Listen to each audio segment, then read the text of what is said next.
jailed in the house, unable to leave unless a male family member is with you? How about getting whipped if you refuse to wear a veil? How about not being able to report being raped because you don't have 4 male witnesses being reported? No, they stoned to death for having unmarried sex. How about the right to vote? Let's see, most Islamic countries are dictatorships or failed states, so you can't vote. Forced marriages, child rape, incest, it just keeps getting worse. Incest.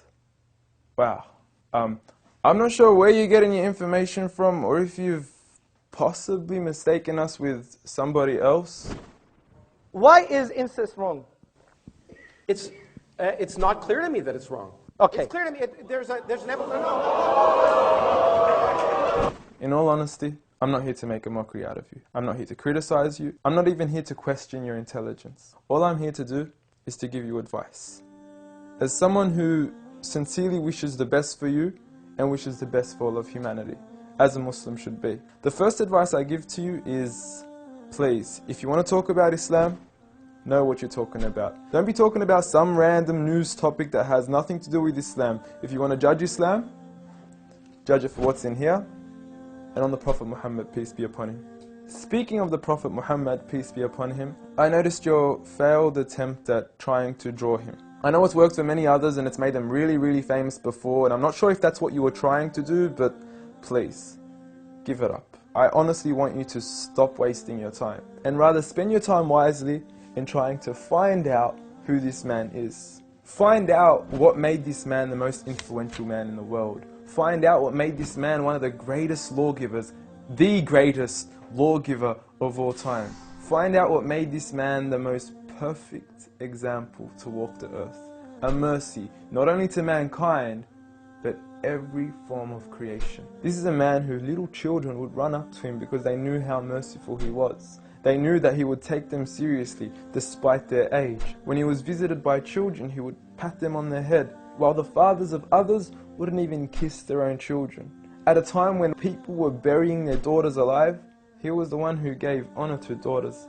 He was the one who gave honor to women. He was the one who promised paradise for the one who raised one daughter righteously. A man who would treat the poor the same way he would treat the rich. A man who would treat the black the same way he would treat the white. Muhammad, peace be upon him, was a man who his own enemies would call him the truthful and the honest.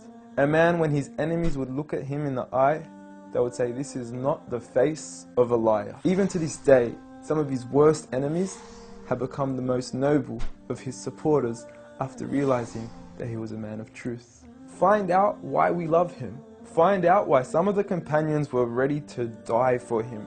I don't say this lightly, I mean they actually threw themselves at arrows whenever the enemies would try to assassinate Muhammad, peace be upon him. I ask you to read into the story of a companion by the name of Khubayb, may God be pleased with him, when he was crucified and tortured.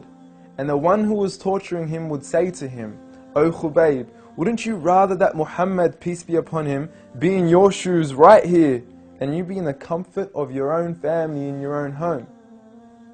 He responded by saying, I would rather be here and die than to see a thorn prick the foot of Muhammad, peace be upon him. I want you to ask yourself, why are there 1.7 billion people today all across the world that are eager to implement the way he lived to the absolute core? From the way we enter the bathroom, to the way we would govern an entire country, to the way we dress, to the way we eat, to the way we even sleep on our right side.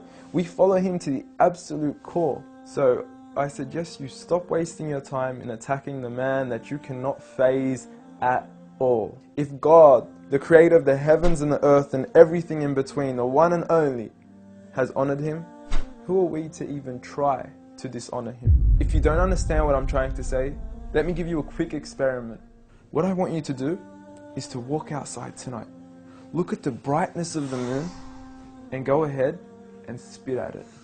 And see what your spit does to the moon.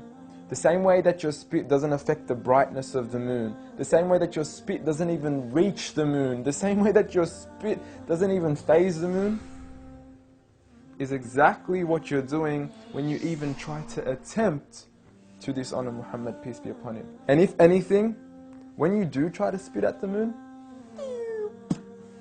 you're only harming yourself. So please, stop what you're doing, stop wasting your time, and try to find out who he really was for your own benefit. Seek my advice. We want the best for you. Peace.